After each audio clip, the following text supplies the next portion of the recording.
नमस्कार दोस्तों, आज हम बात करेंगे एक बहुत ही रोचक और रहस्यमयी जीव की। इसका नाम है एलास्मोसॉरस। यह एक समुद्री सरीसृप था जो धरती पर करोड़ों साल पहले जुरासिक और क्रिटेशियस युग के बीच रहता था। इसका नाम सुनते ही हमें विशालकाय जीव की कल्पना होती है। एलास्मोसॉरस कोई मछली नहीं था, यह डायनासोर भी नहीं था, बल्कि यह एक प्लेसियोसॉर नामक समुद्री जीवों के समूह से संबंधित था। एलास्मोसॉरस की सबसे खास बात थी उसकी गर्दन। इसकी गर्दन बहुत लंबी होती थी, लगभग 7 मीटर यानी कि 23 फीट लंबी। पूरा शरीर लगभग 14 मीटर यानी 46 फीट तक लंबा हो सकता था। यह जीव अपने लंबे शरीर के सहारे समुद्र के अंदर तैरता था। इसके 4 बड़े पंख जैसे फ्लिपर्स होते थे, जिनकी मदद से यह पानी में बहुत ही आराम से तैरता था। एलास्मोसॉरस मछलियों और छोटे समुद्री जीवों का शिकार करता था। यह अपनी लंबी गर्दन की मदद से धीरे से शिकार के पास पहुंचता था और तेजी से उसे पकड़ लेता था। इसकी गर्दन लंबी तो थी, लेकिन लचीली नहीं थी, इसलिए यह गर्दन को बहुत ज्यादा घुमा नहीं सकता था। वैज्ञानिकों का मानना है कि यह अपनी गर्दन को ऊपर नीचे ज्यादा घुमा सकता था, न कि बगल की तरफ।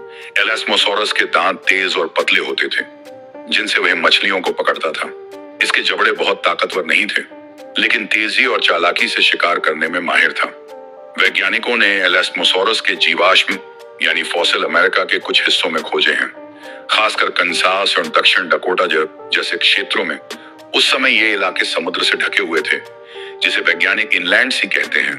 उस समुद्र को वेस्टर्न इंटीरियर सीवे कहा जाता है। एलास्मोसॉरस अंडे नहीं देता था, बल्कि यह संभवतः अपने बच्चों को समुद्र में ही जन्म देता था, क्योंकि इसका शरीर इतना भारी और फ्लिपर्स इतने बड़े थे कि यह जमीन पर चल नहीं सकता था। इसकी पूरी जिंदगी समुद्र में ही गुजरती थी। इसका नाम एलास्मोसॉरस ग्रीक भाषा से आया है। एलेस्मा का मतलब होता है प्लेट या छपटा, और सॉरस का मतलब होता है छिपकली, यानी यह एक छपटी छिपकली जैसा विशालकाय जीव था।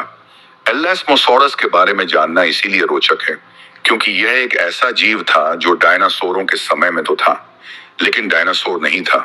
यह पृथ्वी पर जीवन के विकास और समुद्री जीवन के इतिहास का एक महत्वपूर्ण हिस्सा है। तो दोस्तों, यह थी जानकारी एलास्मोसॉरस के बारे में।